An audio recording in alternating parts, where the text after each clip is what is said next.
Hi, my name is Sam, and this is the second of four anthropology assignments, for Anthropology 161. This is the interview and video blog assignment.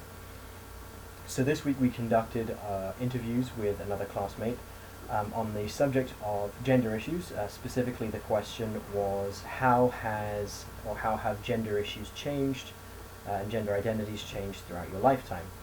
And this was where we conducted a one-on-one interview with someone during class and asked that question and a series of follow-up questions, and to kind of gauge how throughout their lifetime they had been affected by gender issues, how their understanding had changed, and what had affected that understanding.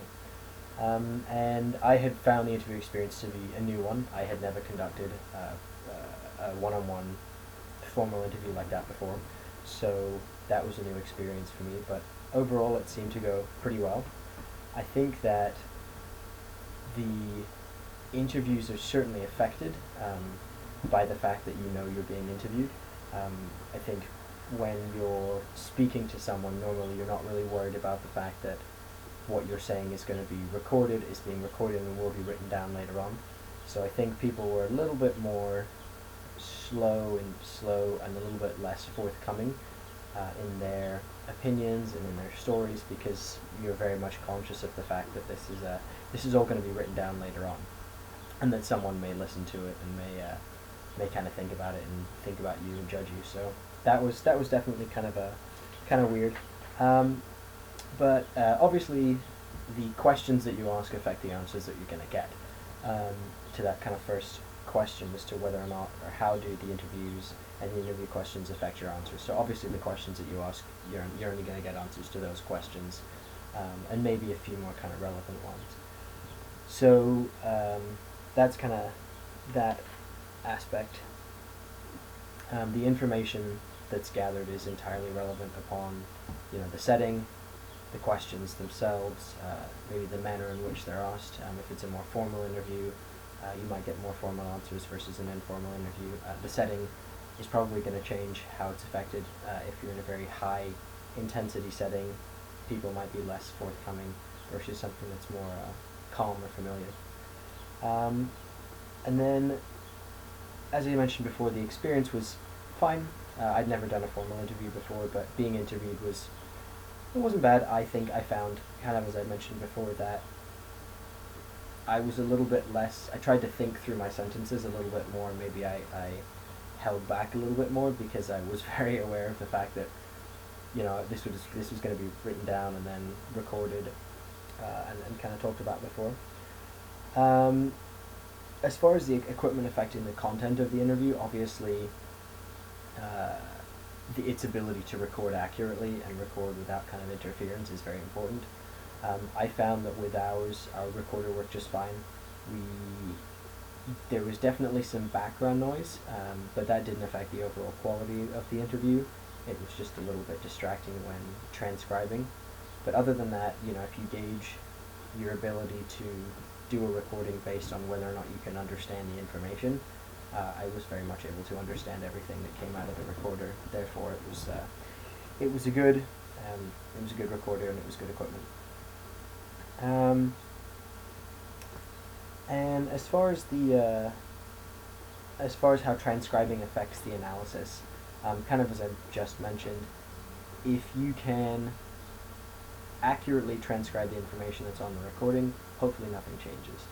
That being said, there's always there's the question of, well, I might, paraphrasing. If you're trying to type something quickly, you might tend to paraphrase something that somebody's saying as opposed to their exact words, and that may affect the tone of the transcription because of the difference in language used.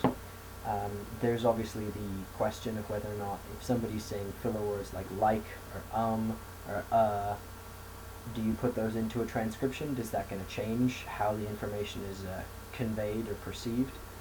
So that's another question to think about. And I would think that those are pretty important from somebody's personality, for example. If they're using a lot of those words, or you're changing kind of how they're saying things, that may have an overall larger effect on the way that your transcription and the interview is perceived later on. There may, of course, also be misunderstandings, just in terms of somebody speaking quietly or speaking very loud or rushing through their words. Hopefully, the transcription will help with that.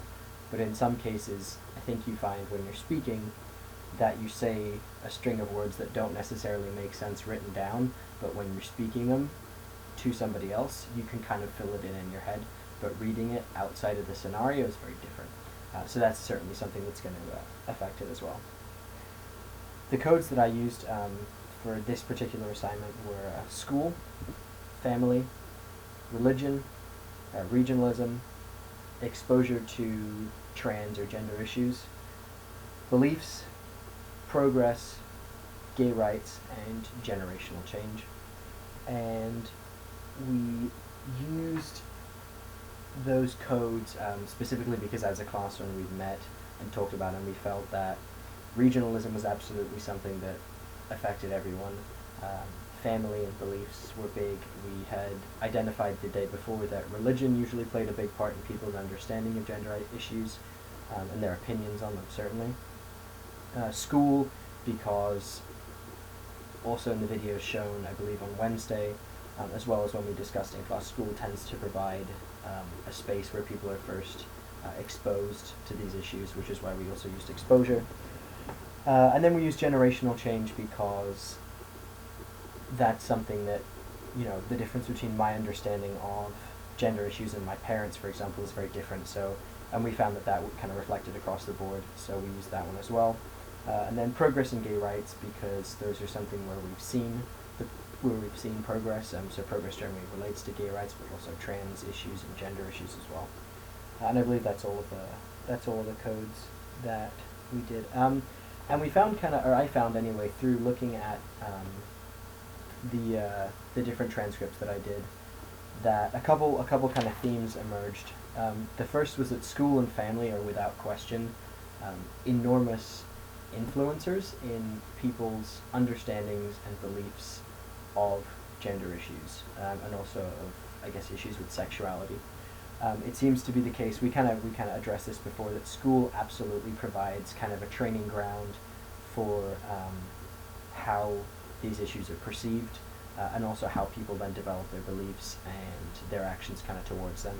In one of the videos that we watched in class, we noted that a trans student, the school administration did not allow that student to use the bathroom that they had decided that they identified with, but rather the one that they were assigned at birth, and that then allowed other students to, I guess, torment, bully, whatever you want to call it, that trans student because of that. So the administration and the school provides a very significant power dynamic, especially at a young age, where it allows for you to, or it forces you to either accept or reject these kind of scenarios. So that was something that was kind of across the board, as people said, oh yeah, the first time that I saw or was made aware of either different sexualities or different gender orientations was at school, or was in my family, or vice versa. My family holds very strong beliefs that there are two gender identities, or you can be any gender identity, and that definitely affected people's views. So those were kind of two themes that we absolutely saw, were school and family. And then region kind of played a little bit of a role in that, in terms of how much or how little those differing views were accepted or rejected. I definitely saw through my interviews that the Pacific Northwest is generally characterized as being a much more accepting place than, say, like the South. They also tied religion into that, in that the Pacific Northwest, especially Portland, Seattle, kind of a little bit of California as well, they tend to not be particularly religious places, especially like Judeo-Christian, whereas the South that's kind of how it's characterized. That's where you have like the Bible Belt, for example. So that was another thing that was kind of brought in, was a theme that Pacific Northwest tends to be more accepting or more progressive, and the South tends to be more conservative. I kind of mentioned religion already, and then how progress and gay rights kind of tied into all of those. In that we are seeing nationally that there has been progression towards acceptance of the gay rights movement, and now more so the transgender movement. And a lot of people predicted in the interviews that while the gay rights movement has been picking up a lot of speed and will probably continue to do so, the trans movement is a little bit, or the, I guess, gender identity movement is a little bit further behind, but is also continuing to pick up speed and will hopefully continue to do so in the future. And then lastly, as far as what we can learn from ethnographic interviews, especially with this one, I think they provide a very good understanding of individual people, or maybe of slightly broader movements, and individuals' understanding of the world. They're good at understanding people, because it's a very personal interview. It gives the interviewer pretty much free rein in terms of what they'd like to know about the person, how in depth they want to go, and all of it remains personal. And that is a strength and also kind of a weakness, you could say. The other side to that kind of coin is that ethnographic interviews probably are not so good for understanding institutions or large general populations because of just scale. In order for you to understand a large body, it's very difficult to do that interviewing individuals, because you'd have to interview a lot of them, which takes a lot of time and a lot of resources, which maybe an anthropologist might not have, whereas it may be much easier to go and investigate through some other means. So I think that's where there might be some kind of fallback, just in terms of scale. But other than that, this seems to be a very good method for getting very personal with your interviews, which is obviously what anthropology is about. Is it's a people first field of study.